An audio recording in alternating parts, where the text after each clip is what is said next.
Lydia dan juga Asher dan semua tentunya Bapak Ibu yang luar biasa. Amin. Nah, beri senyum yang paling kece hari ini kepada teman-teman sebelah kirinya. Mungkin mereka belum lihat. Senyum yang paling keren, ya kan? Haleluya. Saya berikan senyum saya yang keren, ya kan? Supaya kita semua karena siap, supaya kayak mulut kalau orang senyum kan kayak semangka face, ya kan? Nah, amin. Jadi jangan dengar firman Tuhan kayak payung kan, berkat mentah. Nah, tapi kita kayak siap. Amin. Begituan, senang bertemu dengan Bapak Ibu kembali. Terima kasih tentunya kepada Bapak Gembala dan juga tim penggembalaan ya. Dan kita boleh bertemu. Nah, hari ini saya mau berbicara satu hal yang saya percaya di jemaat GBI Live itu sudah punya gitu. Tapi kita mau boost, mau naikkan lagi yang namanya kecerdasan spiritual, ya, kecerdasan rohani. Nah, kita lihat. Nah, ini spiritual intelligence namanya, tapi bahasa yang lainnya juga dibilang spiritual quotient karena kita kenal yang namanya IQ, ya kan? Dunia zaman-zaman 60-an lah, mas kita udah tahu. Pokoknya kalau mau berhasil dalam hidup ini kita mesti punya IQ yang kuat, IQ yang tinggi. Nah, jadi kemampuan melihat segala sesuatunya, menilai, meresponi segala sesuatunya dengan kemampuan logika, ya kan? Tapi nggak sampai di situ, dunia nggak puas. Nah, kita lihat itu dulu, next.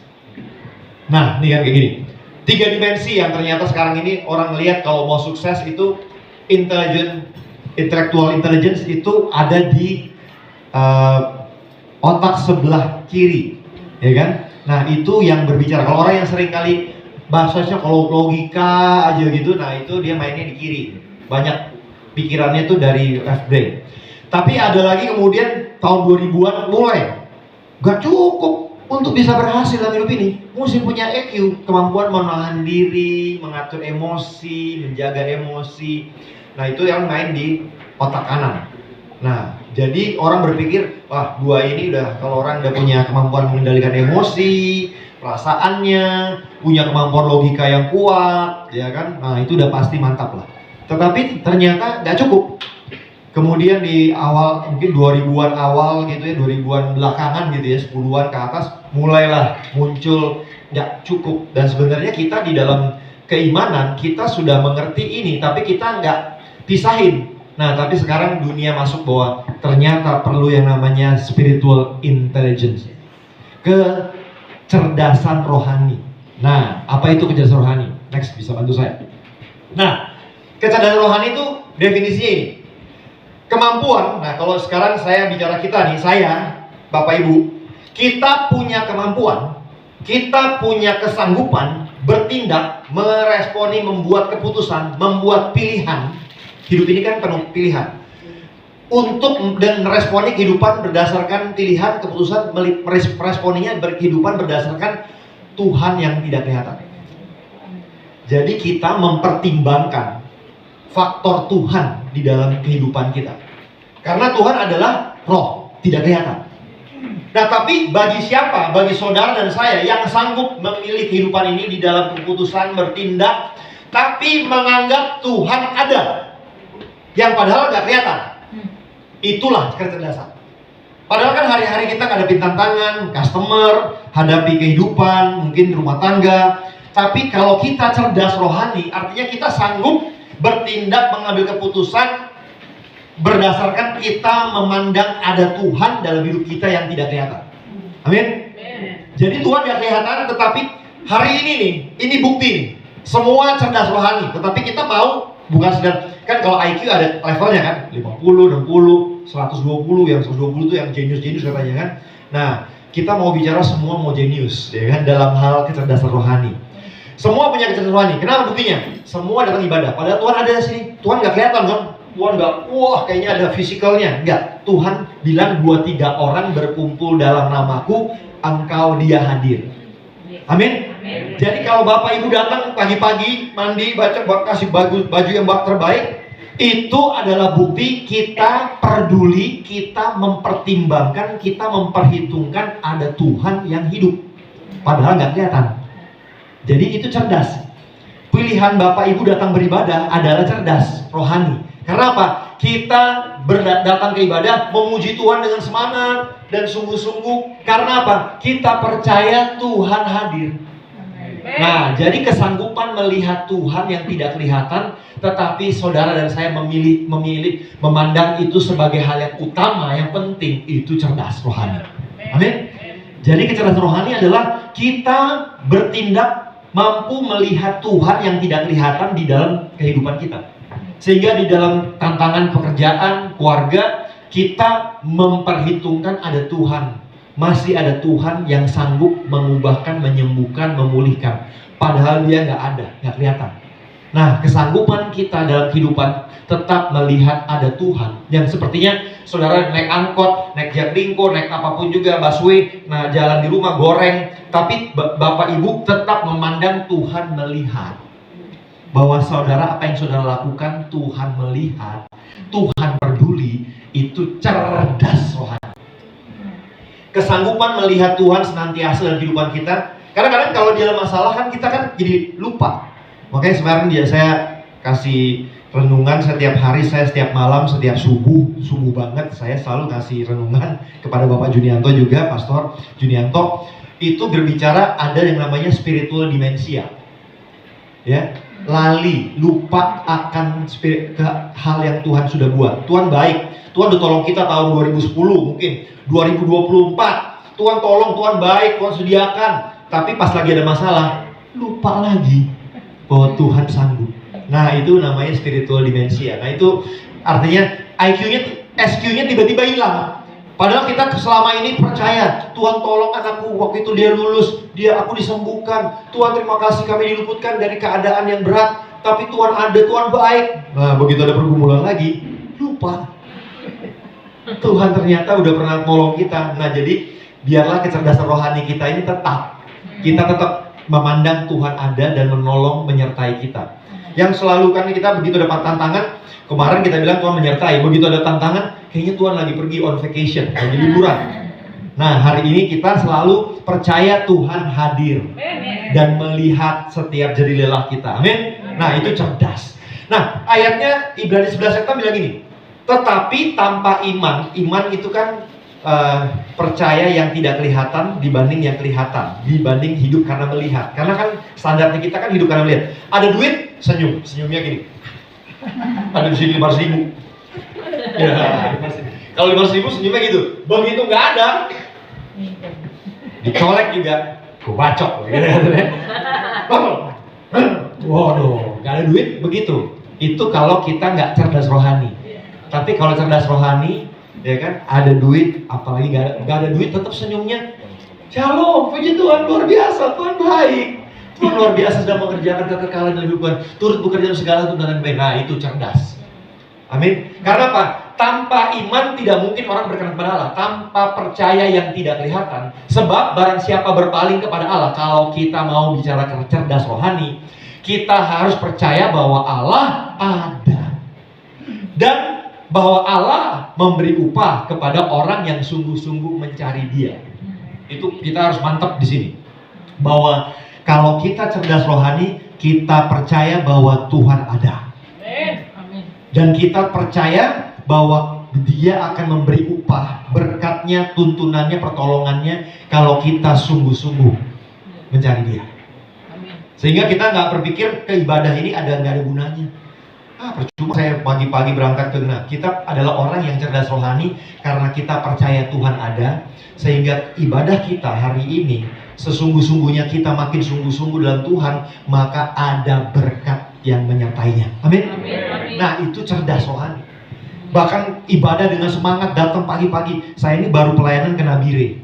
Minggu lalu saya baru pelayanan ke Nabire tanggal 12 sampai 17 bersama tim di Fatmawati, Outreach Ministry ataupun tim penjangkauan misi. Kita ke Nabire.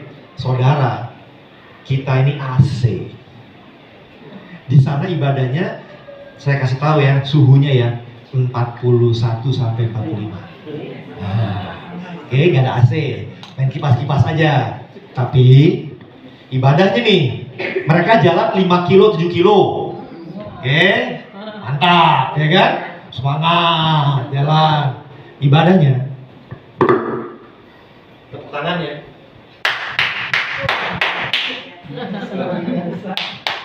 Ini kemuliaan bagi Tuhan. Mereka udah jalan 5 kilo, 7 kilo, nggak pakai AC, panasnya 45, pagi-pagi aja saudara. Subuh-subuh nih, kita kan mikir kan subuh-subuh kita segar-segar ya, di sini kan pasti subuh ngirup itu tuh segar di sana. Pagi-pagi saya berpikir begitu, malam oke lah siangnya panas lah, pagi subuh bolehlah segar. Ngirup aja sudah nanggung, masih sisa panas malamnya kasarnya masih ada. Jadi, aduh saya bilang ini gimana mau lari pagi, pengep kayak gini. Jadi saudara, tapi mereka ibadahnya musik-musik, nadanya nada ska gitu. Ku tahu Tuhan akan, waduh, gak ada kasih kendor. Jadi saudara, saya ingin kita sungguh-sungguh. Karena apa? Mereka percaya Tuhan ada. Saya bahkan pas KKR itu jam 3 siang, jam 4 siang, dia lapangan terbuka. Saya udah ngeliat matahari tajam banget itu. Terus saya udah pikir nih kalau jemaatnya pada datangnya agak telat, karena pada jalan-jalan segala macam kan, agak mundur 1 jam. Nah pas udah jam 4 masih panas, saudara, 41.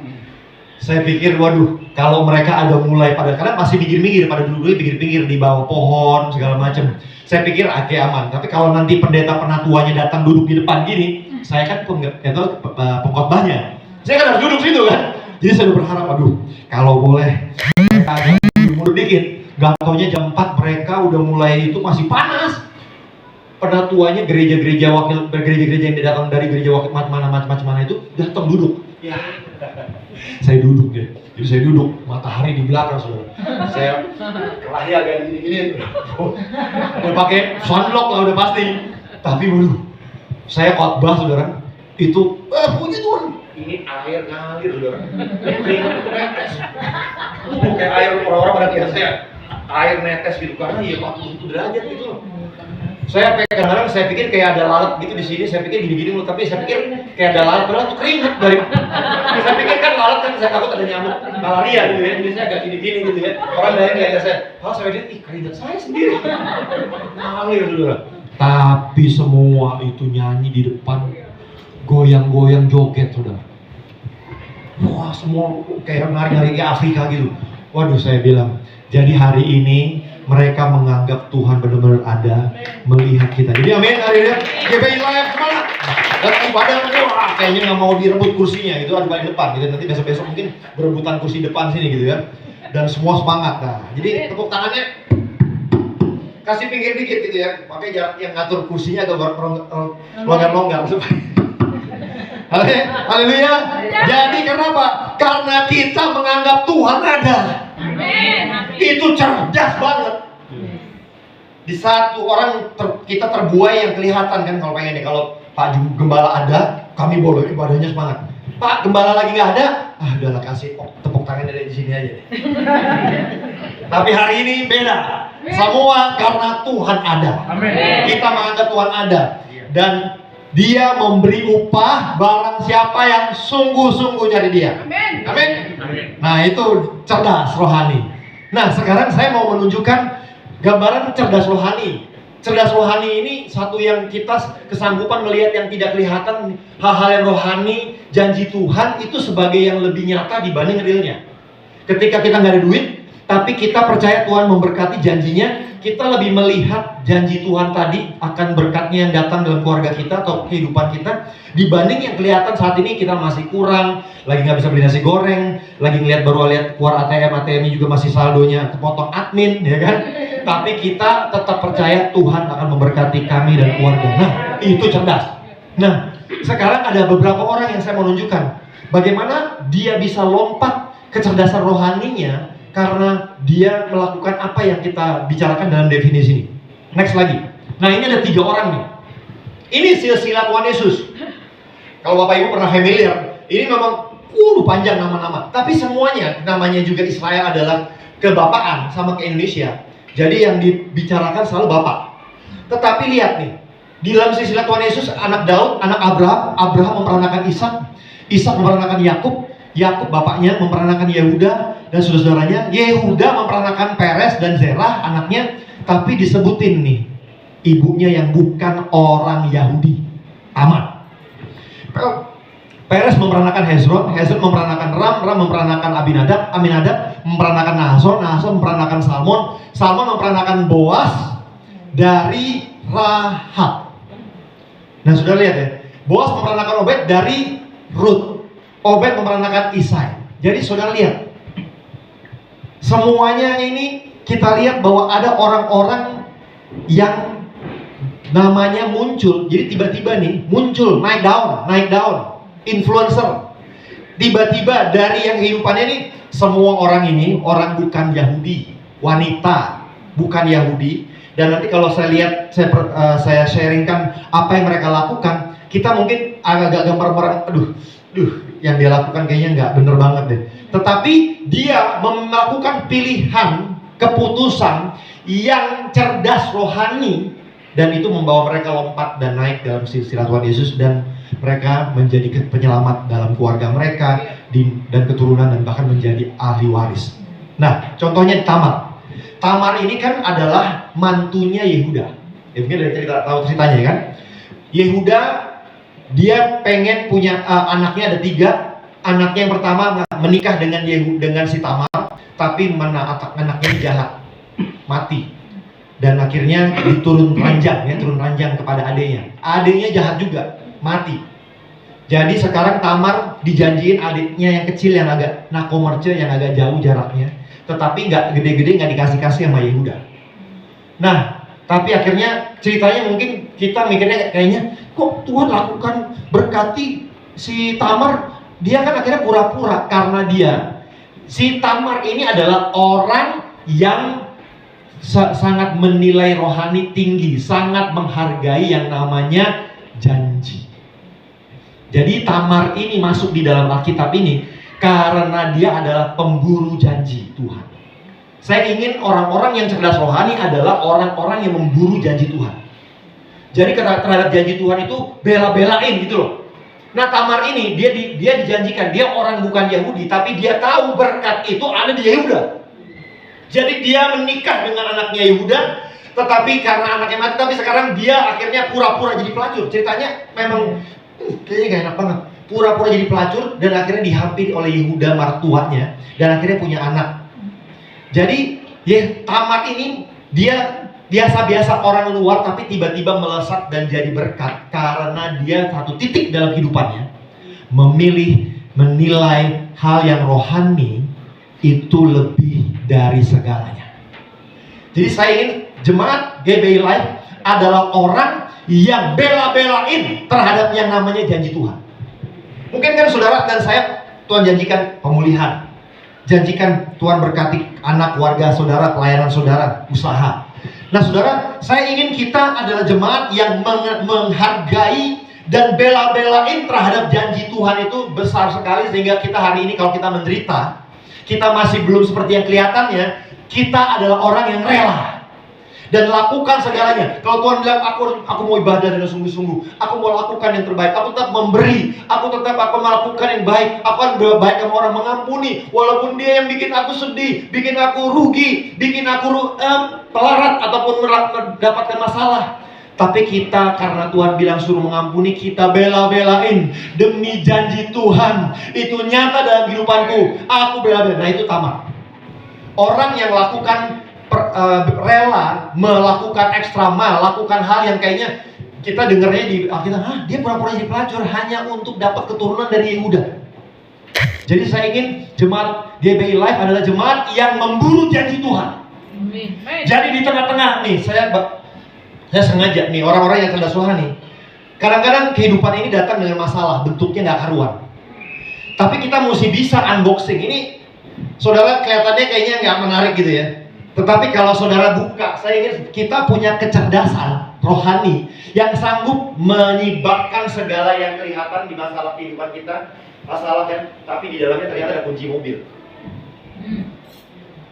Nah, kesanggupan melihat kunci mobil di balik box yang kayaknya kelihatannya gak menarik, mungkin sampah.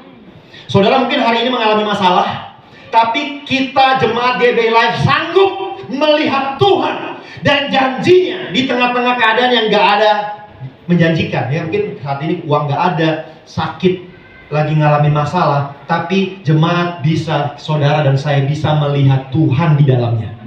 Bahwa Tuhan sedang turut bekerja untuk mendatangkan kebaikan bagi kita. Itu namanya cakep benar, cerdas rohani. Karena kita sanggup melihat Tuhan bahkan di tengah-tengah sibakan bentuk yang gak karuan. Mungkin hari ini keadaan hidupanmu, mungkin saudara melihat kayaknya keuanganku ataupun bisnisku kayaknya gak ada bibit-bibitnya akan masalah, akan menjadi berkat. Tapi saudara adalah orang yang memburu janji Tuhan, meyakini bahwa janji Tuhan ya dan amin. Sekalipun hari ini kayaknya gak ada buktinya, evidence-nya bahwa ini luar biasa. Tapi saudara percaya juga. Nah, itu cerdas rohani.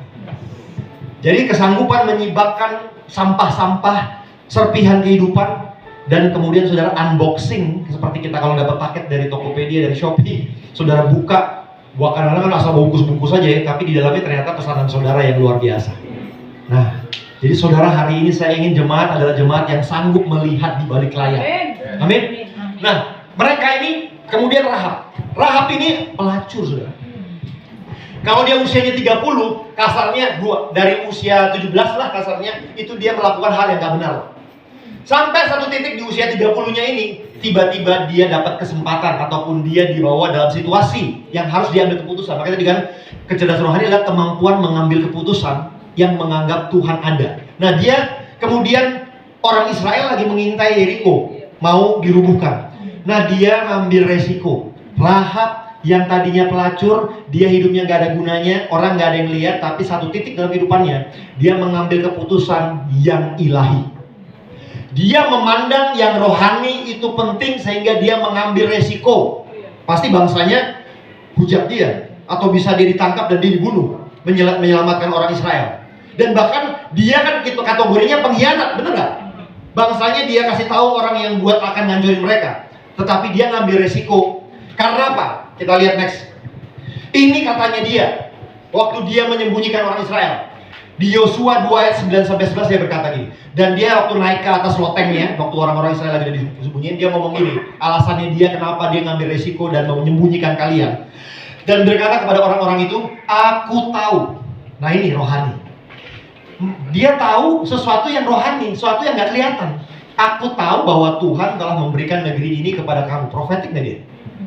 Padahal sepanjang hidupnya tuh kacau balau. Tetapi satu titik dia mengambil keputusan ilahi, mengandang Tuhan yang adalah tidak kelihatan tapi itu ada, Allahnya Israel. Dia bilang Tuhan telah memberikan negeri ini kepada kamu, dan bahwa kengerian terhadap kamu telah menghinggapi kami, dan segala penduduk negeri ini gemetar menghadapi kamu. Jadi saudara bayangin, rakyatnya dia aja pada belagu-belagu mau menghancurkan orang Israel.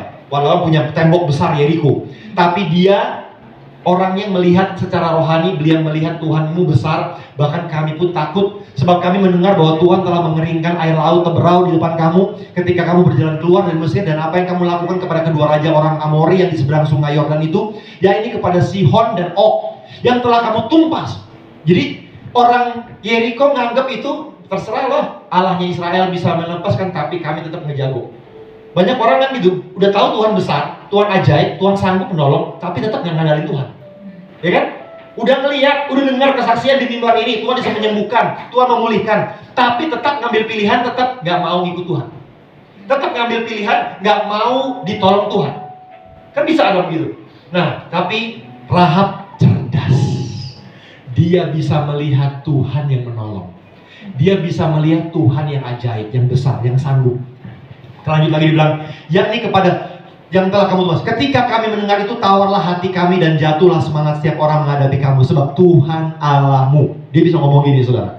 Ialah Allah di langit, di atas dan di bumi dan di bawah. Jadi saudara, ketika saudara melihat kelilingan saudara, sepertinya nggak ada evidence, nggak ada dasar untuk saudara berharap karena semuanya amburadul. Tetapi Rahab bisa melihat bahwa Tuhan adalah Allah di langit, di atas dan bumi di bawah. Allah sanggup, tidak ada yang mustahil bagi dia. Saudara sanggup melihat Tuhan yang sanggup, yang tidak mustahil bagi dia di tengah-tengah kehidupan saudara. Mungkin orang hari ini menyakiti saudara, mungkin orang baru menipu saudara, tetapi saudara sanggup melihat janji Tuhan. Saudara sanggup melihat Tuhan. Saudara sanggup melihat Tuhan yang ajaib walaupun keadaan. Kan kalau kita gampangnya, kalau saya diberkati, Tuhan hadir. Itu gampang. Tetapi saat kita tidak lagi masalah, tapi tetap kita bisa mengakui, menyadari seperti Rahab bahwa Tuhan ada, bahwa Tuhan adalah Allah di langit, di atas, di bumi, dan di bawah. Itu cakep banget. Itu cerdas namanya. Nah, saya ingin hari ini semua jemaat adalah makin cerdas, makin menyadari Tuhan yang gak kelihatan itu ya dan amin. Menjadi pemburu janji Tuhan, menjadi orang yang seperti Rahab, sanggup melihat Tuhan yang besar, yang ajaib di tengah-tengah. Bayangin aja, dia lagi kecemasan kan karena mau diserang, dan ngelihatnya, coba bisa bayangin, dia ngambil resiko untuk menyelamatkan orang Israel. Saudara, sanggupkah saudara mengambil resiko, mengambil langkah iman untuk saudara percaya bahwa Tuhan ada dan Dia menyertai kita, Dia di pihak kita, Dia berperang ganti kita, Dia turut bekerja di dalam segala hal yang hari ini kayaknya kelihatan gak ada bentuknya, gak ada pertolongannya, tapi kita percaya bahwa Dia sedang bekerja paling hot bagi kita. Amin. Nah, itu Rahab. Nah, itu lagi Ruth. Next lagi, Ruth ini kan dia orang bukan Israel, dia kawin sama anaknya Naomi. Tetapi ini maaf ya, bukan Lukas 5 ayat 5, tapi ini adalah Rut 1 ayat 16 ya. Nah, dia udah kemudian suaminya meninggal, dua mantunya daripada Naomi ya kan, Orpah dan Rut. Nah, akhirnya Naominya juga udah ngerasa hancur hidupnya, dia mau pulang, bangkrut, mertuanya bangkrut. Jadi bagi Naomi bilang, udah Orpah, Rut, kamu pulang aja ke negeri kamu. Anak udah gak ada, mau ngapain lagi? Gue juga miskin, gue juga gak bisa diharapin. Tetapi Rut memilih kata-katanya ini. Tetapi kata Rut, janganlah desak aku. Wah, ini saya ingin kita semua jemaat punya satu turbo. Hati saudara yang berketetapan. Di tengah-tengah tidak kelihatan ada yang menjanjikan. Saudara adalah orang yang seperti Rut. Janganlah desak aku meninggalkan engkau dan pulang dengan tidak mengikuti engkau, sebab kemana engkau pergi sekalipun, ya kan, kesitulah juga aku akan pergi. Di mana engkau bermalam, di situ jugalah aku bermalam. Bangsamu lah bangsaku dan Allahmu lah Allahku.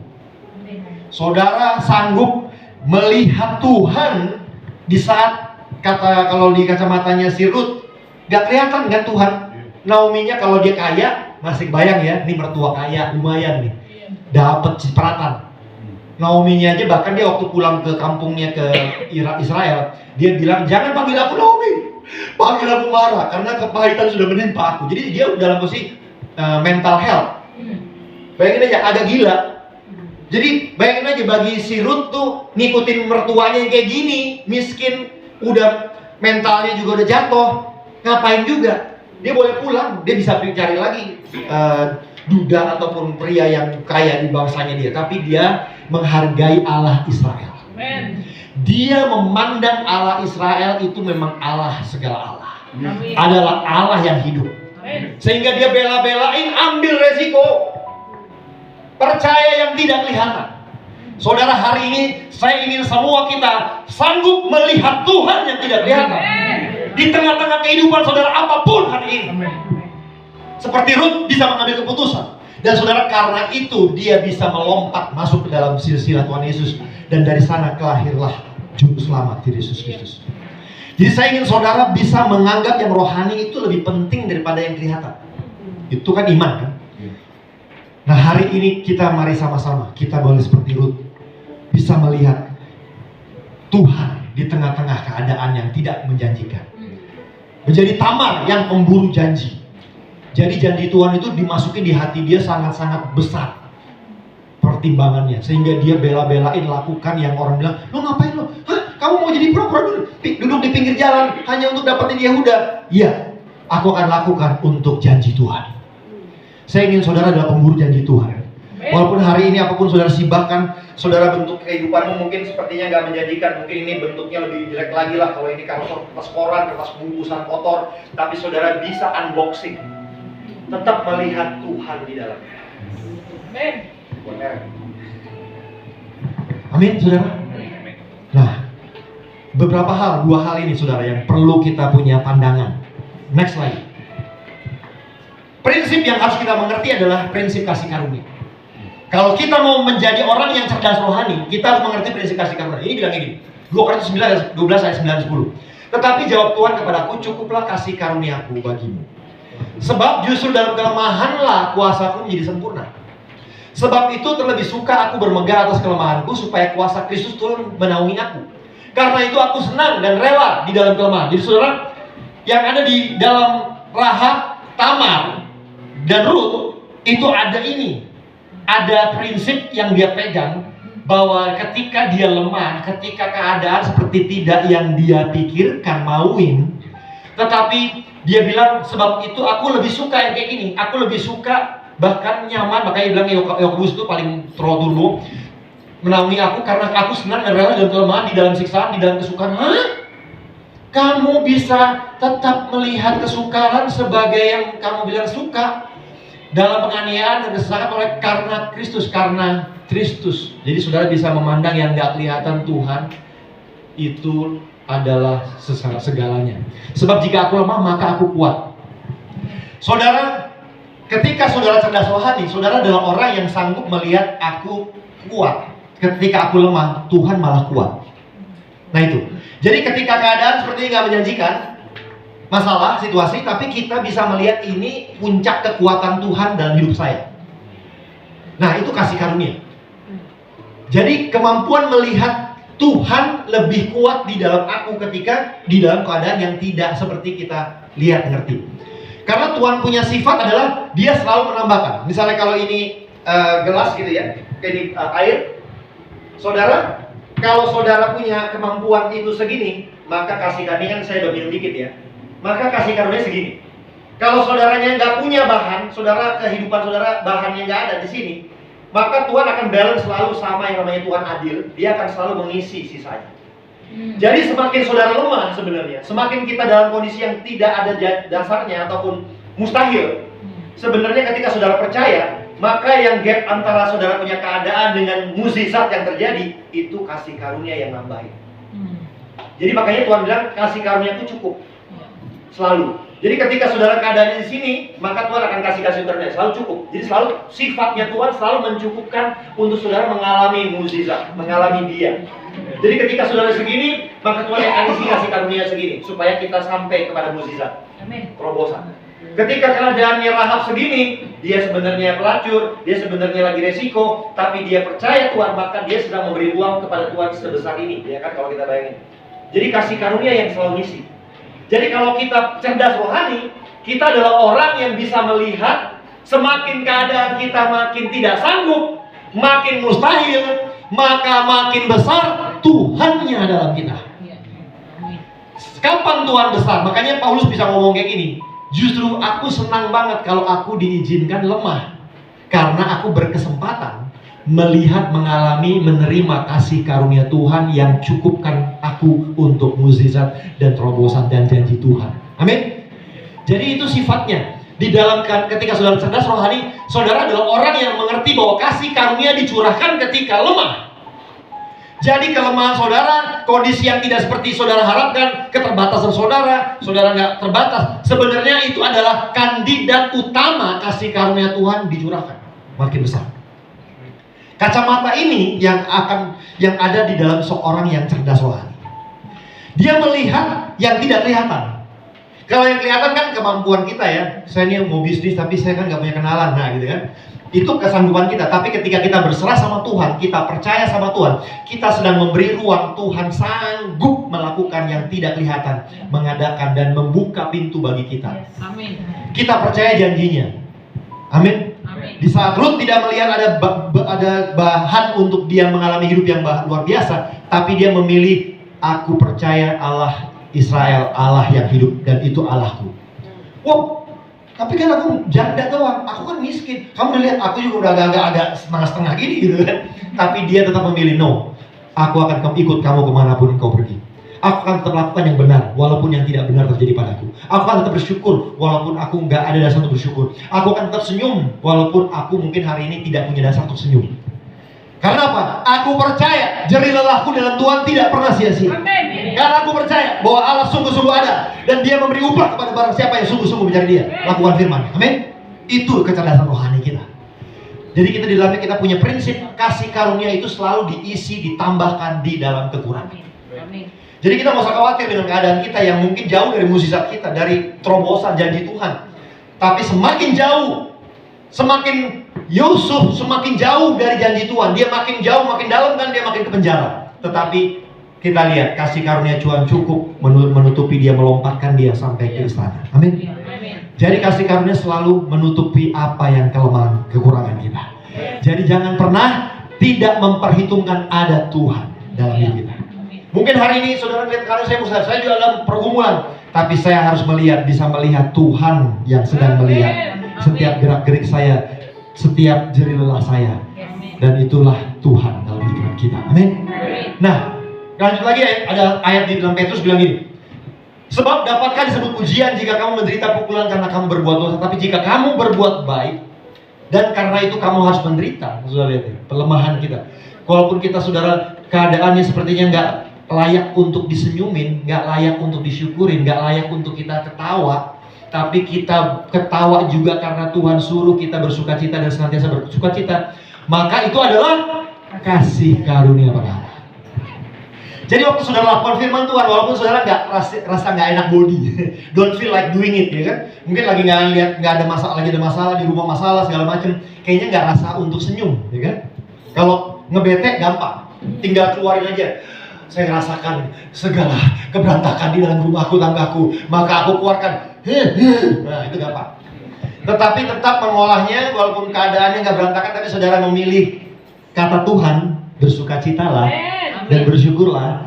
Itu namanya adalah kasih karunia. Saudara nggak punya dasar untuk berharap. Nah, berikutnya lagi apa yang kita perlu di dalam keberanian percaya. Nah, keberanian percaya itu ini: taat dan percaya kepada Tuhan dan serahkan segala konsekuensi karena ketaatan dan percaya kita itu kepada Tuhan. Nah, itu nekat. Jadi saudara percaya kalau bersyukur itu baik. Makanya bersyukurlah senantiasa kan. Kita percaya walaupun kita berpikir nih, masa sih gue bersyukur aja bisa ngerubahin keadaan, bisa jadi mukjizat, bisa jadi selesai masalah nih, masa sih? Itu pikiran kita kan. Tapi kita nekat. Saya tetap aja ngikutin Tuhan, bersyukur aja. Pokoknya beres. Pokoknya Tuhan akan buka jalan. Nah, jadi saudara taat, percaya, dan selebihnya serahkan sama Tuhan. Pikiran kita langsung, tapi kan mana mungkin nih, saya udah tahu, saya udah biasanya udah tahu kalau kayak gini tuh gini. Tapi saudara lupakan semuanya dan saudara siapkan, serahkan sama Tuhan. Itu namanya cerdas. Contohnya ini, next lagi, kita lihat ya, kita tahu Daniel, Sadrak, Meshach, Abednego, ya kan? Dia disuruh nyembah tuh patungnya Raja Nebukadnezar. Tapi dia bilang, gua nggak mau sembah. Nekat.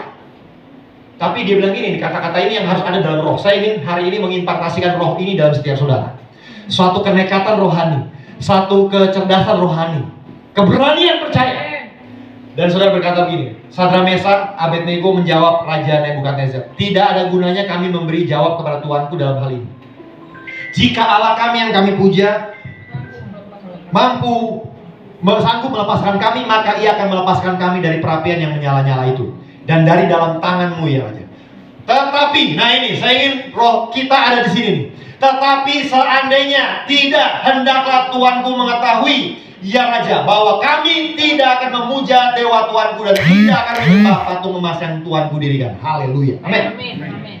Saudara sanggup melihat Tuhan yang tidak kelihatan sebagai layak saudara sembah, layak saudara perjuangkan, melebihi semuanya, dan saudara memilih percaya dan serahkan semua kekhawatiran. Nanti kalau gua percaya kayak gini, nekat kayak gini, gimana caranya? Nanti gimana gua hidup? Gimana gua bisa survive? Saudara serahkan sama Tuhan dengan nekat. Amin. Itulah keberanian percaya, itulah cerdas rohani.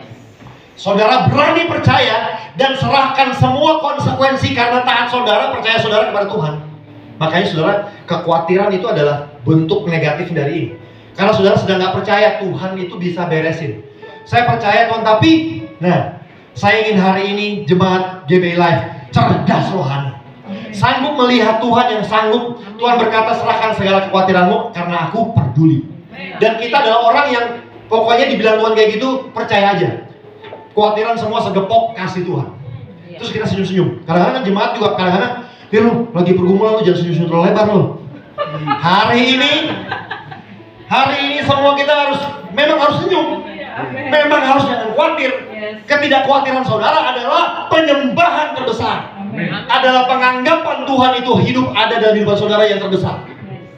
Jadi jangan kita, kamu kayaknya kalau pergumulan kayak gini kamu layak agak setengah-setengah muka. Enggak. No, hari ini di sel-sel grup juga, ayo ajak, ayo bersuka cita. Amin. Jadi kuncinya apa? Karena kita bersuka cita, kita serahkan. Kita percaya Tuhan sedang bekerja di balik layar. Tuhan akan menyediakan, Tuhan akan buka jalan. Tapi kita serahkan semua kekhawatiran kita. Kita percaya Dia hidup, Dia ya dan amin. Amin.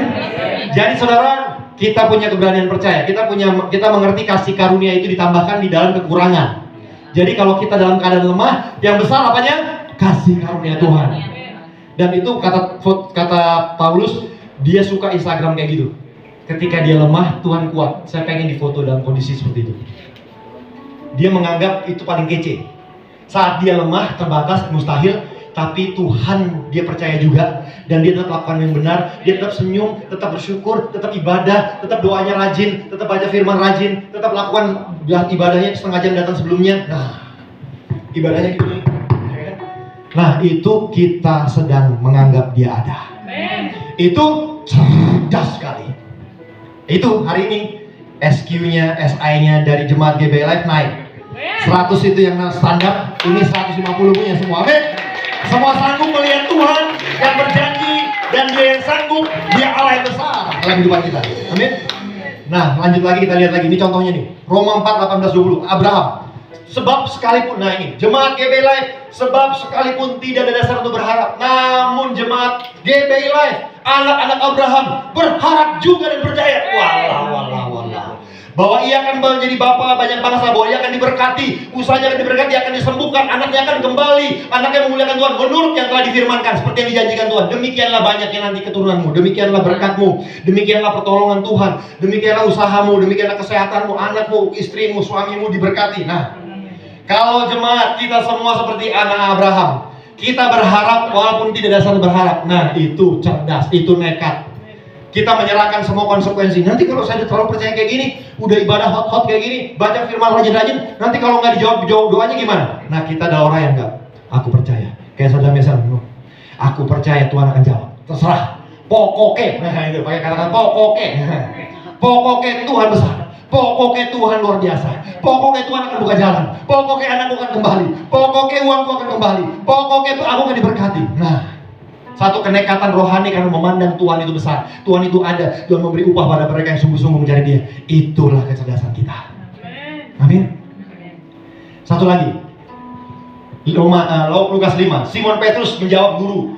Dia nih pengalamannya luar biasa kan, nelayan. Kalau nelayan ngambil ikan malam-malam, itu udah paling top. Itu udah analisa, pengalaman. Tetapi pagi-pagi tiba-tiba Tuhan Yesus naik ke botnya dia. Dia bilang, kamu masuklah ke lebih dalam. Ya, gua pengalaman Tuhan Yesus.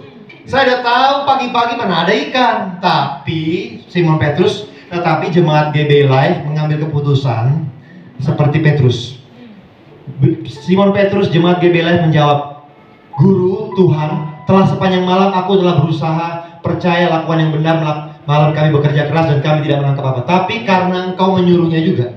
Tapi karena Tuhan bilang suruh aku mengucap syukur, suruh aku bersuka cita, suruh aku percaya juga, aku akan menebarkan jalan juga. Aku akan tetap lakukan. Bergereja juga, ibadah semangat-semangat juga, baca firman juga, memuji Tuhan lebih hot lagi bahkan. Maka kita jemaat, semangat saudara-saudara akan menangkap alami terobosan. Tuhan. Amin. Beri kemuliaan bagi Tuhan. Amin.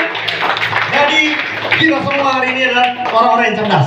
Jemaat yang cerdas. Jadi hari ini lapor kepada Bapak Gembala. Bapak Gembala, kita itu bisa melihat. Walaupun bentuknya keadaan hari ini kita nggak bentuknya gak karuan, tapi kami sanggup melihat Tuhan sedang bekerja dalam segala hal untuk kebaikan kami. Amin. Nah, next lagi. Ini ada satu prinsip ya, 20-80. Jadi di hidup ini, kayak seperti Rahab tadi ya, sepanjang hidupnya itu kan sebenarnya amburadul. Tapi satu momen, dia bisa mengambil keputusan yang benar, yang cerdas rohani, dan itu melompatkan. Jadi saya ingin kita mengerti yang namanya cerdas rohani, kita harus bisa melihat kesempatan 20%. Kesempatan yang jarang. Makanya pergumulan itu Tuhan izinkan. Itu sebenarnya kan gak setiap hidup kita bergumulan terus kan. Tapi itu sedikit dalam masa kehidupan kita. Tapi itu diizinkan ada. Tapi saya ingin saudara menganggap itu sebagai kesempatan. Saudara lakukan yang benar, melihat Tuhan ada di dalamnya, melihat janji Tuhan yang ada, dan Tuhan sanggup. Maka saudara akan melompat mengalami mukjizat dan naik iman level saudara, IQ saudara, SQ, SI saudara, SQ saudara. naik ke level yang Tuhan mau. Amin. Jadi saya ini jemaat punya kesini. Jadi ketika sulit, kalau saudara melihat kasih karunia besar. Nah itu, kacamatanya orang cerdas rohani, ketika sulit, saudara melihatnya kasih karunia besar. Itu kacamatanya. Saudara melihat Tuhannya besar. Jadi ketika saudara masuk masa kesulitan, saudara melihatnya di saat aku diizinkan kesulitan, ini kasih karunia lagi berlimpah. Dan Tuhan besar dalam kehidupanku sedang mau menyatakan kemuliaannya. Itu yang aku lihat, sehingga aku senyum, sehingga aku bersuka cita, sehingga aku bersemangat, sehingga aku percaya bahwa dia ada. Nah, itulah kecerdasan rohani. Tapi, saudara lihat, Tamar, ya siapalah dia? Tiba-tiba satu titik dalam kehidupannya 20%-nya dia ambil keputusan ilahi yang benar, kecerdasan rohani dia muncul, dan dia lompat. Ruth, bukan orang siapa aja, dia orang bangsa lain, orang Moab. Tiba-tiba dalam satu titik, 20% dalam kehidupannya muncul, dan dia lakukan dengan benar. Saudara, hari ini kalau Tuhan izinkan saudara mungkin mengalami masalah, saya ingin saudara meresponi dengan kecerdasan rohani saudara. Saudara melihat Tuhan, saudara sanggup bersyukur, tetap bersyukur. Saudara tetap lakukan yang benar di saat yang tidak benar, yang tidak enak sedang terjadi. Saudara makin sungguh-sungguh beribadah, maka saudara sedang siap melompat, karena hasilnya akan 80%. Amin. Next, terakhir. Ini adalah high IQ tesnya di depan. Kalau saudara udah bisa begini nih, ini orang yang high IQ tuh kayak gini, high SQ ya, SI, tinggi cerdas rohaninya. Ini kata-katanya begini, saudara-saudaraku anggaplah sebagai kebahagiaan. Nah, bisa melihat pergumulan sebagai kebahagiaan. Itu cakep banget, itu cerdas banget. Saya ingin jemaat GB Live berdiri di hadapan Tuhan dan berkata, itu aku Tuhan. Saudara bisa berbahagia, suatu kebahagiaan apabila kamu jatuh dalam berbagai-bagai pencobaan. Sebenarnya bahasa aslinya ujian. Sebab kamu tahu bahwa ujian terhadap imanmu itu menghasilkan ketekunan, dan biarkanlah ketekunan itu memperoleh buah. Dan saudara membiarkan ketekunan saudara mengharapkan janji, sabar memperoleh buah yang matang, supaya kita menjadi sempurna dan utuh dan tak kekurangan sesuatu apapun yang baik, apapun rencana Tuhan jadi. Amin. Jadi jemaat, mari ini menjadi kata-kata jemaat. Pastor Jun, saya lagi dalam pergumulan, saya berbahagia banget. Tuhan baik, kasih karunia melimpah.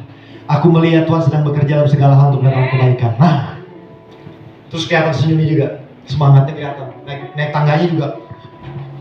Setiap langkahku, nah, bukan yang Pak Erwin, tolong angkatin satu lagi. Kayaknya berat banget kayaknya.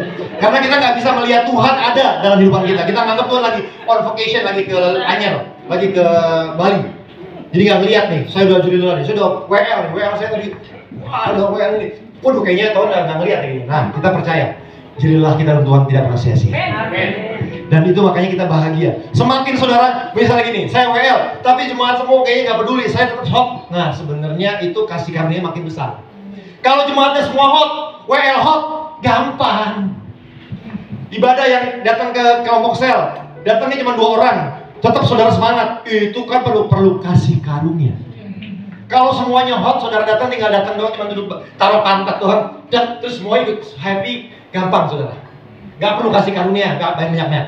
Tapi ketika cuma datang 1 orang, kelompok sel, saudara semangat, berjoget, memuliakan Tuhan, mendeklarasikan firman Tuhan. Oh, besar apanya saudara? Kasih karunia-Nya besar. Besar apanya? Tuhan-Nya besar dalam hidup kita. Kita sedang memuliakan Tuhan lebih besar lagi. Jadi saudara, ini jemaat yang cerdas. Ngelihat kekurangan, keadaan yang terbatas itu sebagai kesempatan 20% yang akan melompatkan iman. Jadi jemaat cerdas itu melihat keadaan pergumulan itu sebagai area, sebagai momen Tuhan datang mau mengangkat hidup kita. Iman kita mau ngalamin mukjizatnya Dia. Amin. Kita adalah jemaat yang sanggup melihat itu. Walaupun mungkin di layar-layar ataupun pakai horden tebal-tebal, tapi saudara sanggup melihat Tuhan di balik layar.